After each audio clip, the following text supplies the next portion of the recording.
ایک دن گاما بہت بیمار ہو گیا اور گھر میں کھانے پینے کی قلت ہو گئی۔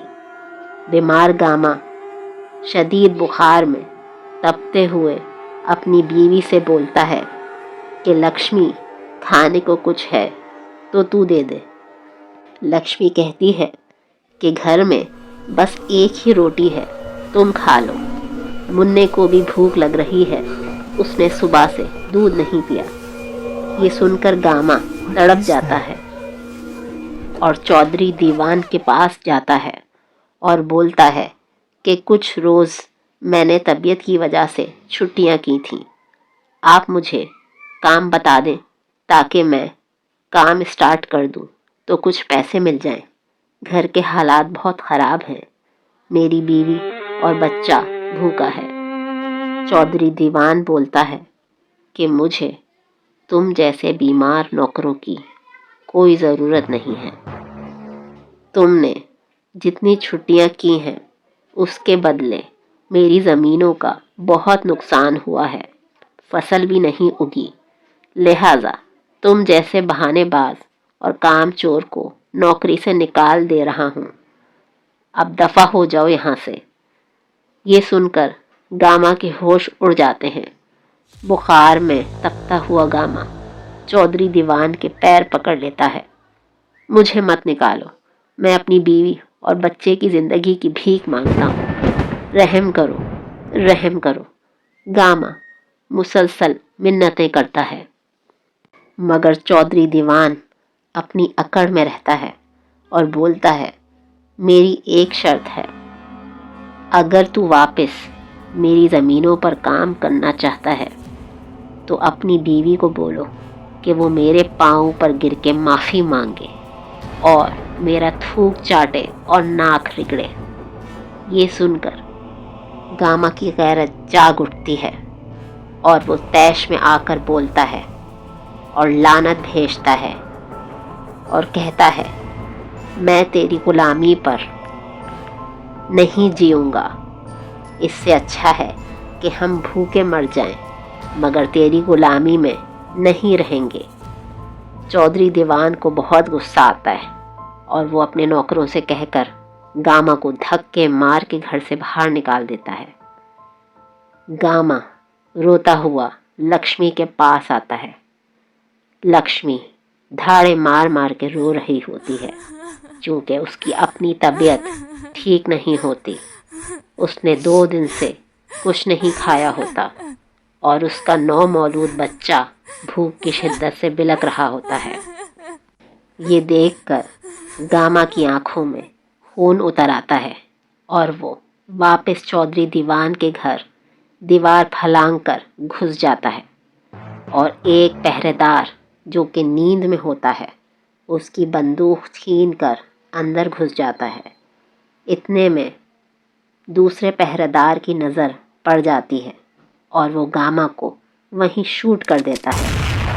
چودھری دیوان کو جب پتہ چلتا ہے کہ گاما اس کو مارنے آیا تھا اور مارا گیا تو وہ بہت خوش ہوتا ہے اور اسی رات گاؤں میں اعلان کرتا ہے کہ گاؤں والوں، گاما نے اس کو دشمنی کے بدلے مارنے کی کوشش کی جس کے نتیجے میں وہ مارا گیا، مگر اس کی بیوی بھی ہماری دشمن ہے، لہٰذا کوئی بھی لکشمی کی مدد نہیں کرے گا ورنہ وہ بھی گاما کی طرح مارا جائے گا۔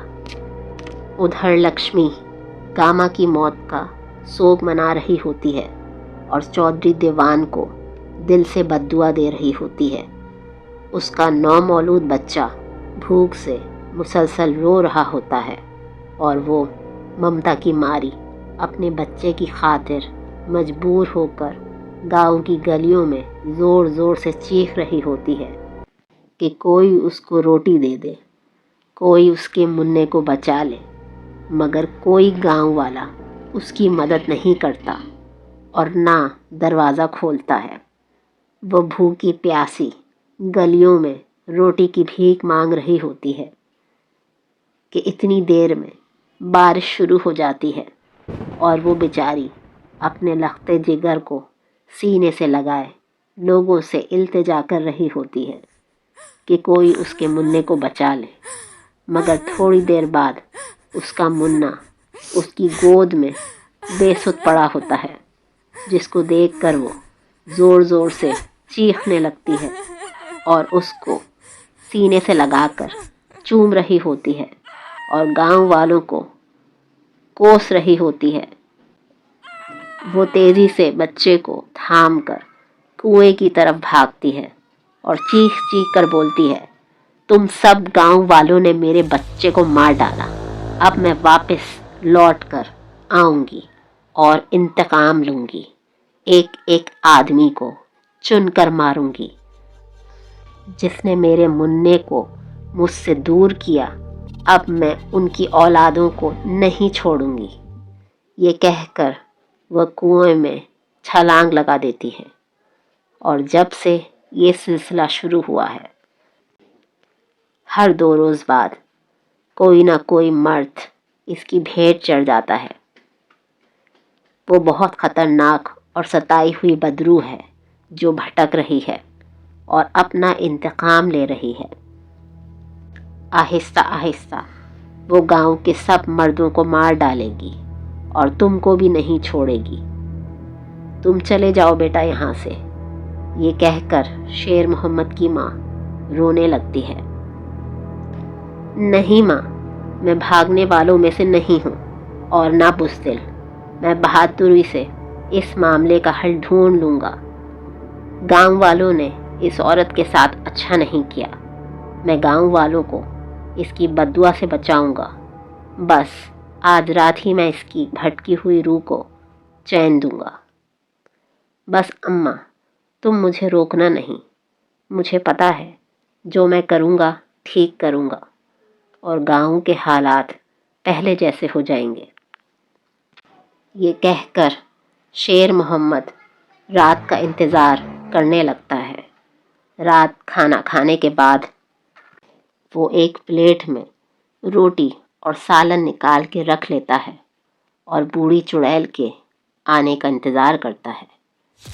جیسے ہی رات کے 10 بجتے ہیں، اس کو بوڑھی چڑیل کی آواز آتی ہے، کوئی روٹی دے دو، بھگوان کے نام پر کوئی کھانا کھلا دو، 2 دن کی بھوکی ہوں۔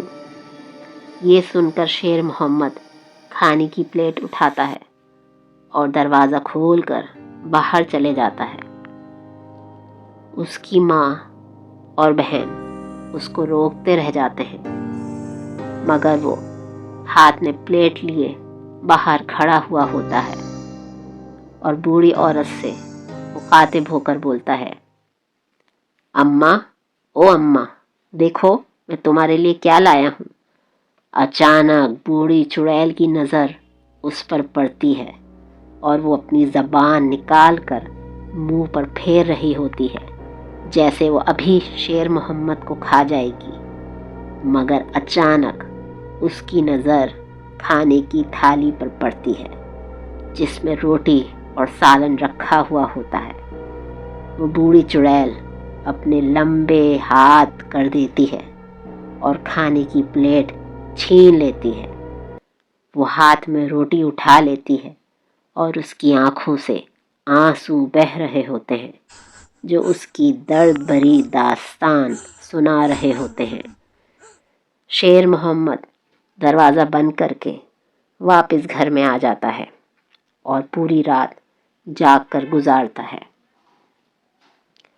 اس واقعے کے بعد شیر محمد روز رات کو اس بوڑھی چڑیل کا انتظار کرتا تھا، مگر وہ نہیں آتی، گویا کہ اس کی روح کو چین و سکون مل گیا ہو، روٹی پا کر وہ خوش ہو گئی ہو۔ گاؤں والوں نے شیر محمد کی بہادری پر اس کو انعام بھی دیا اور اس کی تصویر گاؤں کے چوراہے پر لگا دی۔ اب گاؤں کی رونق واپس بحال ہو گئی تھی۔ اب گاؤں میں کوئی بھی ساحل غریب مانگنے کے لیے صدا لگاتا تھا تو اس کو خالی ہاتھ جانے نہیں دیا جاتا تھا، روٹی ضرور دی جاتی تھی۔ دوستوں، امید کرتی ہوں کہ آپ کو آج کی کہانی پسند آئی ہوگی۔ اگر پسند آئی ہے تو پلیز کمنٹ باکس میں ضرور کمنٹ کر کے بتائیں، اور ایسے ہی اچھی اچھی ویڈیوز کا انتظار کیا کریں۔ تو پلیز میری حوصلہ افزائی کے لیے میرے چینل کو لائک اور سبسکرائب ضرور کر دیجیے۔ جزاک اللہ۔